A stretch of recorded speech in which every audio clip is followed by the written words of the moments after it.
बिस्मिल्लाहिर्रहमानिर्रहीम। आज 17 अप्रैल world haemophilia day है और पूरी दुनिया में 17 अप्रैल को हीमोफीलिया डे के तौर पर सेलिब्रेट किया जाता है और इसका बुनियादी मकसद हीमोफीलिया के हवाले से अवामुन्नास में शऊर को उजागर करना होता है।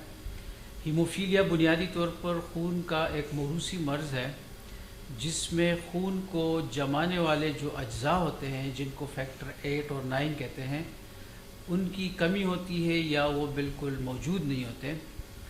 और इसकी वजह से जब हीमोफीलिया के मरीज़ों में खून बहता है तो उस खून को जमने में मुश्किलात का सामना होता है, वो आसानी से नहीं जमता।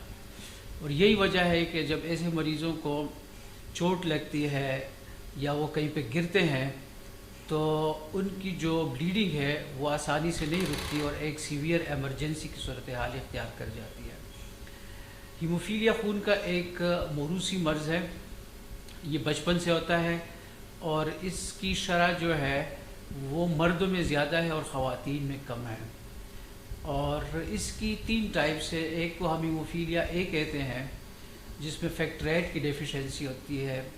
एक जो होता है दूसरा हीमोफीलिया बी होता है जिसमें फैक्टर 9 की डेफिशिएंसी होती है, और एक हीमोफीलिया सी होता है जिसमें फैक्टर 11 की डेफिशिएंसी होती है।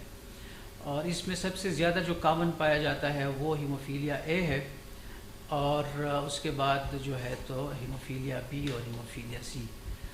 फ्रंटियर फाउंडेशन सन 2003 से हीमोफीलिया के मरीज़ों को ये जो सहूलियात हैं, इलाज मुआलजे की सहूलियात, ये बिल्कुल मुफ्त फराहम कर रहा है।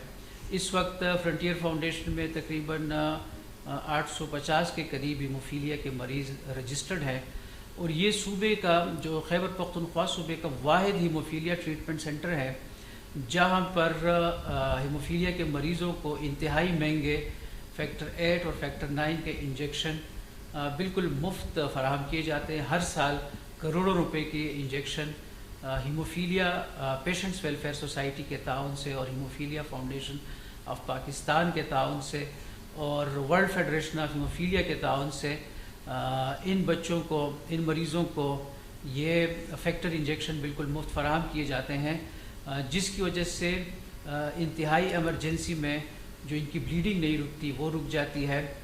चाहे वो एक्सटर्नल ब्लीडिंग हो या इंटरनल ब्लीडिंग हो, वो इन इंजेक्शंस के साथ वो ब्लीडिंग रुक जाती है और ये जो है उनकी जान बचाने में और ज़िंदगियाँ बचाने में बहुत ज़्यादा हेल्पफुल साबित होता है।